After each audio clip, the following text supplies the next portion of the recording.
श्रीनाथमेकमधुना पुरुषं महान्तम् श्रीनाथमेकमधुना पुरुषं महान्तम् शान्तं सनातनमजं समुदारचित्तम् भक्तार्तिनाशनपरैकमनोभिरामम् राधावरं भुवननाथमहं स्मरामि। राधावरं भुवननाथमहं स्मरामि। ई-कक्षा माध्यमेन अध्ययनरतानां समेषां छात्राणाम् अहं डॉक्टर हर्षरूप वासिष्ठः प्रिंसिपल गवर्नमेंट संस्कृत कॉलेज नाथद्वारातः भवतां समेषां सर्वतः पूर्वं तु हार्दिकम् अभिनन्दनं हार्दिकं स्वागतं व्याहरामि। समेषां छात्राणां कृते प्रतिपादित विषयस्य अर्थबोधः सम्यक्तया भवेत् इति विचार्यैव अहं स्वकीयान् विचारान् हिंदी भाषा माध्यमेन प्रस्तौमि।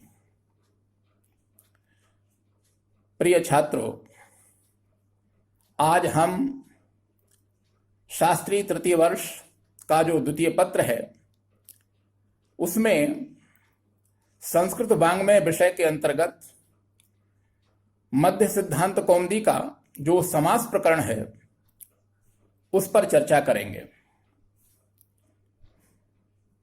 समास प्रकरण में प्रवेश करने से पूर्व संस्कृत वाङ्मय और मध्य सिद्धांत कौमुदी का जो संक्षिप्त परिचय है जो कि अपेक्षित है, आइए उस पर चिंतन करते हैं। संस्कृत का तात्पर्य है ऐसी भाषा जो अपने आप में परिष्कृत हो। संस्कृत का तात्पर्य है ऐसी भाषा जो अपने आप में परिनिष्ठित हो। संस्कृत का तात्पर्य है ऐसी भाषा जो संस्कार संपन्न हो। संस्कृत भाषा का जितना भी वाङ्मय है उस संपूर्ण वाङ्मय का दर्शन यदि हम करें, उसका अवलोकन यदि हम करें, तो संपूर्ण वाङ्मय संस्कृत भाषा में उपनिबद्ध है। अगर हम चाहते हैं कि हम अपने इस वाङ्मय को पढ़ सकें, इसके लिए जरूरी है कि हम सबसे पहले संस्कृत को पढ़ें। संस्कृत भाषा का ज्ञान हुए बिना संस्कृत का जो वाङ्मय है उसमें हमारी गति नहीं हो सकती।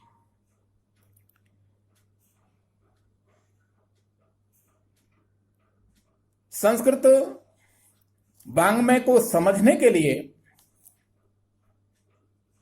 संस्कृत साहित्य को समझने के लिए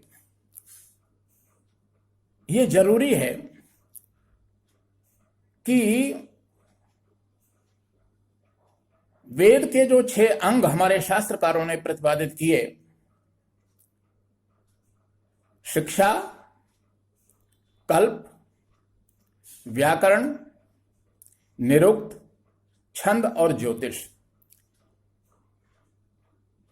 इन 6 अंगों का ज्ञान आवश्यक है। सभी अंग अपने आप में महत्वशाली हैं, लेकिन इन 6 अंगों में भी संस्कृत साहित्य को समझने के लिए व्याकरण का ज्ञान परम आवश्यक है। इसलिए शास्त्रकारों ने व्याकरण के महत्व को प्रतिपादित करते हुए कहा कि व्याकरणम मुखम व्याकरणम तस्य ज्योतिषम नेत्र मुच्यते। वेद रूपी जो पुरुष है उसका मुख है व्याकरण। हमारे शरीर में मुख का जो महत्व है वही महत्व वेद के इन 6 अंगों में व्याकरण शास्त्र का है। व्याकरण का तात्पर्य होता है व्याक्रियन्ते व्युत्पाद्यन्ते शब्दाः अनेन तद व्याकरणम्, अर्थात साधु असाधु शब्देभ्यः विविच्य साधु शब्दाः पृथक क्रियन्ते अनेन तद व्याकरण शास्त्रम्। एक ऐसा शब्द समूह जहां पर साधु शब्द भी हैं और असाधु शब्द भी हैं।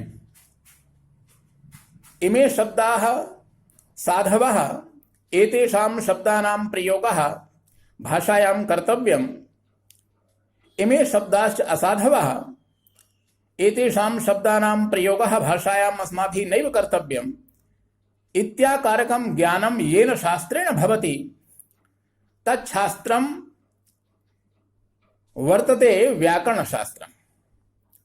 व्याकरणम् अधीते विदन्ति वा वैयाकरणाः। एक ऐसा शब्द समूह जहां साधु शब्द भी हों और असाधु शब्द भी हों।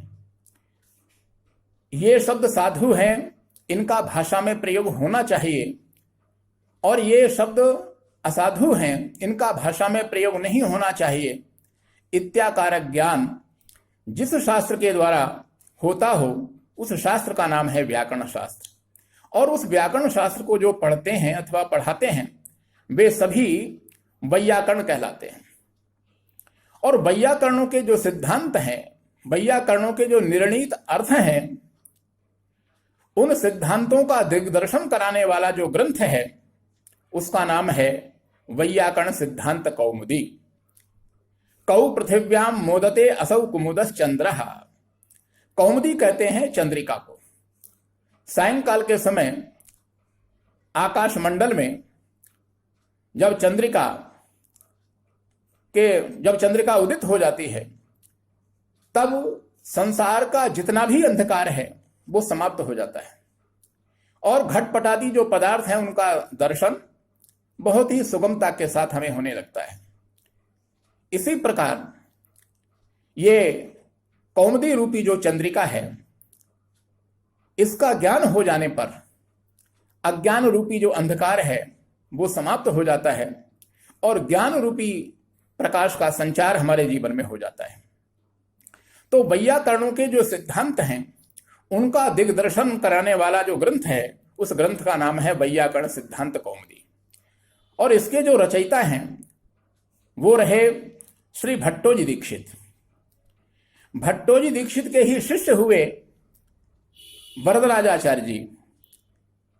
उन्होंने मध्य सिद्धांत कौमुदी की रचना की, ये विचार करके कि इस व्याकरण शास्त्र का जन जन में प्रचार प्रसार हो सके, इसका सरलीकरण किया जाना अपेक्षित है।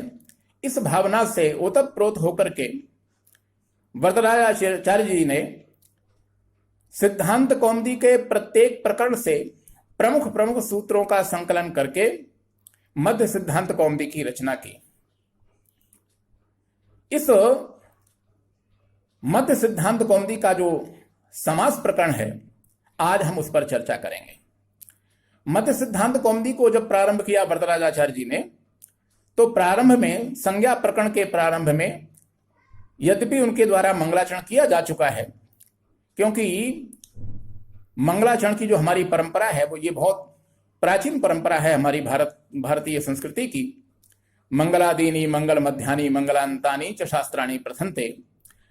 कोई भी शुभ कर्म यदि हम प्रारंभ करते हैं तो हमें उस कर्म के प्रारंभ में, मध्य में और अंत में मंगलाचरण करना चाहिए। तो यद्यपि संज्ञा प्रकरण के प्रारंभ में वरदराजाचार्य जी के द्वारा मंगलाचरण किया जा चुका है, लेकिन ये जो समास प्रकरण है यहां पर लिखा हुआ है अथ समास प्रकरणम। यहां पर भी यदि हम शास्त्रीय दृष्टि से चिंतन करेंगे तो हमें प्रतीत होगा कि यहां पर भी मंगलाचरण किया गया है, क्योंकि यहां पर जो प्रयुक्त अथ शब्द है ये अपने आप में मंगलवाची शब्द है। यद्यपि शब्दानाम अनेक अर्थाः, एक शब्द अनेक अर्थों में प्रयुक्त होता है संस्कृत में, और यहां पर जो अथ शब्द है वो विशेष रूप से प्रारंभ का वाचक है। अथ समास प्रकरणम का तात्पर्य तो यही है कि अब यहां से समास प्रकरण प्रारंभ होता है। लेकिन शास्त्रीय दृष्टि से अगर हम चिंतन करेंगे तो हमें प्रतीत होगा कि ये जो अथ शब्द है ये अपने आप में मंगलवाची है। वर्णन मिलता है शास्त्रों में, ओमकारश्चाथ शब्दश्च द्वावेतौ ब्रह्मणः पुरा कंठम भित्वा विनिर्यातौ तेन मांगलिका बुभौ। ब्रह्मा जी के मुख से सर्वप्रथम दो शब्द प्रस्फुटित हुए। उन दो शब्दों में पहला शब्द है ओम और दूसरा शब्द है अथ। ब्रह्मा जी के मुख से आविर्भाव होने के कारण ये दोनों ही शब्द अपने आप में मंगलवाची शब्द हैं। अगर कहीं पर भी अथ शब्द का प्रयोग किया जाता है, ओम शब्द का प्रयोग किया जाता है, तो हमें ये मान लेना चाहिए कि यहाँ पर जो मंगलाचरण की परंपरा है ग्रंथकार के द्वारा उसका निर्वहन कर लिया गया है। समास प्रकरण में ग्रंथकार ने सबसे पहले केवल समास का शुभारंभ करते हुए यहां कहा है कि समासः पंचधा। समास का तात्पर्य है समसनम समासः। समसनम नाम संक्षिप्तीकरणम, अर्थात दो या दो से अधिक जो पद हैं उनको मिलाकर एक पद बनाने की जो विधि है उस विधि का नाम है समास। और ये जो समास हैं ये पंचधा, ये 5 प्रकार के होते हैं। कौन कौन से? नंबर 1 केवल समास, नंबर 2 अव्यय भाव, नंबर 3 तत्पुरुष। तत्पुरुष का ही भेद है कर्मधारय और कर्मधारय का ही भेद है दिगु। अगला समास है बहुब्री और सबसे अंतिम 5वां जो समास है वो है द्वंद्व। तो केवल समास का शुभारंभ करते हुए ग्रंथकार ने यहां पर कहा कि विशेष संज्ञा विनिर्मुक्तः केवल समासः। विशेष प्रकार की संज्ञाओं से विनिर्मुक्त जो समास है उस समास को कहते हैं केवल समास। विशेष प्रकार की संज्ञाएं कौन सी? जैसे अव्यय भाव है, तत्पुरुष है इत्यादि जो संज्ञाएं हैं, इन संज्ञाओं से विनिर्मुक्त जो समास होता है उस समास का नाम है केवल समास। और इसका उदाहरण यहां पर प्रस्तुत किया है ग्रंथकार ने, पूर्वम भूतः भूतपूर्वः। दूसरे नंबर का समास है अव्यय भाव। अव्यय भाव समास का तात्पर्य है यत्र पूर्व पदस्य प्राधान्यम स्यात् सो अव्यय भावः। जहां पूर्व पद की प्रधानता प्रदर्शित की गई हो उस समास का नाम होता है अव्यय भाव। और इस अव्यय भाव समास का प्रयोग प्रायः नपुंसक लिंग में हुआ करता है, जैसे प्रतिदिनम, यथा योग्यम आदि अनेक ऐसे उदाहरण हैं। तीसरे नंबर का जो समास है उसका नाम है तत्पुरुष समास। तत्पुरुष समास का तात्पर्य है कि यत्र उत्तर पदस्य प्राधान्यम स्यात् सह तत्पुरुष समासः भवति। जहां उत्तर पद की प्रधानता हो वह समास तत्पुरुष समास कहलाता है। और ये जो तत्पुरुष समास है इसके 6 भेद प्रदर्शित किए हैं विद्वानों ने। नंबर 1 द्वितीया तत्पुरुष, तृतीया तत्पुरुष, चतुर्थी तत्पुरुष, पंचमी तत्पुरुष, षष्ठी तत्पुरुष और सप्तमी तत्पुरुष।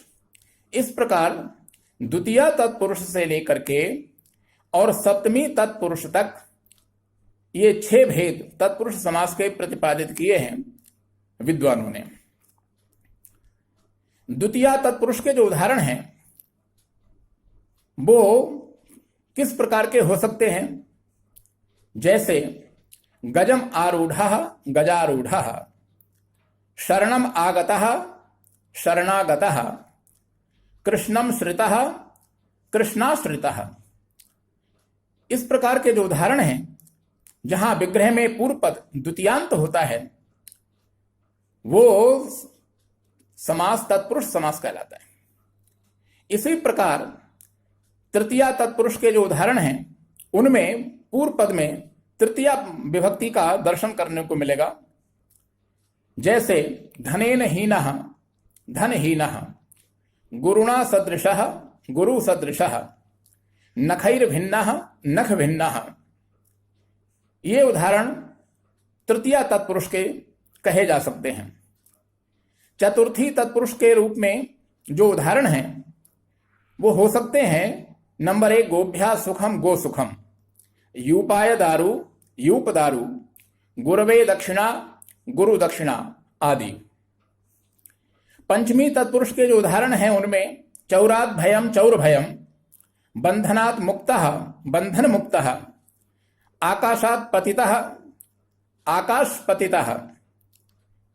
और षष्ठी तत्पुरुष के जो उदाहरण हैं उनमें प्रमुखता के रूप में हम जान सकते हैं राज्ञः पुरुषः राजपुरुषः, भवतः आज्ञा भवदाज्ञा और वृक्षस्य छाया वृक्ष छाया।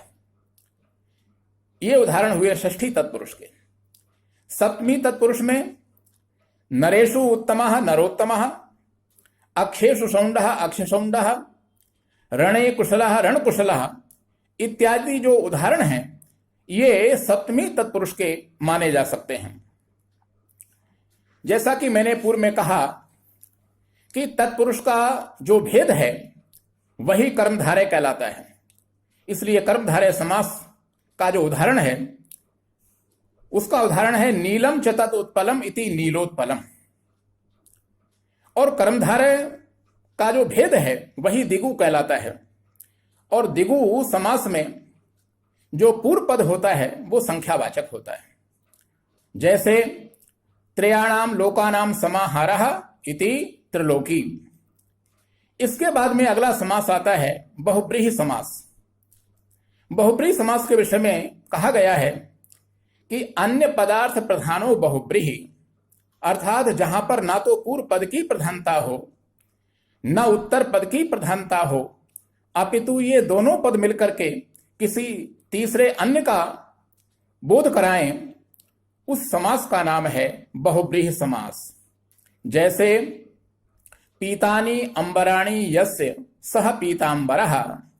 यहां पर न पीत पद की प्रधानता है न अंबर की प्रधानता है, अपितु इस पीतांबर को धारण करने वाले जो भगवान कृष्ण हैं या कोई अन्य हैं उनका बोध होता है पीतांबर शब्द के द्वारा। सबसे अंतिम और 5वें नंबर का जो समास है उसका नाम है द्वंद्व समास। इस द्वंद्व समास में दोनों ही पदों की प्रधानता होती है और विग्रह में चकार का प्रयोग हुआ करता है। जैसे शिवश्च रामश्च इति शिव रामौ, गंगा च यमुना च इति गंगा यमुने। इस प्रकार के जो उदाहरण जहां कहीं भी हमको संस्कृत साहित्य में देखने को मिलते हैं वे सभी द्वंद्व समास के उदाहरण कहे जा सकते हैं। इस प्रकार आज हमने मध्य सिद्धांत कौमुदी के अंतर्गत समास प्रकरण की चर्चा करते हुए समास की परिभाषा क्या है, समास के कितने भेद होते हैं और किस किस समास के क्या क्या उदाहरण होते हैं, इन पर चर्चा की। इससे आगे का जो विषय है उसका प्रतिपादन हम आगामी कक्षाओं में सुन सकेंगे। इसी के साथ मैं अपनी वाणी को विराम देता हूं। जयतु भारतम जयतु संस्कृतम।